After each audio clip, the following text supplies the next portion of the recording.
Welcome to the Slop Temple. We pray this video helps. In this video, I will explain how to learn anatomy. Begin by grasping the fundamental concepts, as this provides a strong base for more detailed study. Visual aids, such as detailed diagrams and physical models, are incredibly helpful for understanding spatial relationships. Remember to break down complex anatomical systems into smaller, more manageable sections to avoid feeling overwhelmed. This systematic approach makes the learning process much more effective and less daunting. To truly master anatomy, active recall is key. Instead of just rereading your notes, try to explain concepts aloud or quiz yourself. Drawing anatomical structures from memory, even simple sketches, significantly enhances retention and understanding. Implement spaced repetition into your study schedule. Reviewing material at increasing intervals helps solidify information in your long-term memory.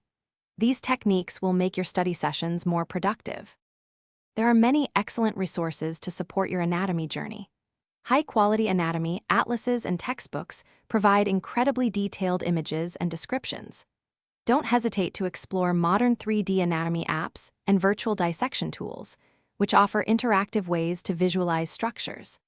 Additionally, forming or joining a study group can be highly beneficial for discussing challenging concepts and quizzing one another, reinforcing your knowledge. For a deeper understanding, always strive to connect anatomical structures with their physiological functions. Knowing what something does helps you remember where it is. If possible, gain hands-on experience by practicing identification on cadavers or prosections, as this provides invaluable real-world context. Remember to check the description below for a link to the new Kindle Paperwhite, perfect for all your study materials and other great deals. This holistic approach will truly elevate your anatomy knowledge. Thanks for watching. Consider subscribing if we helped you.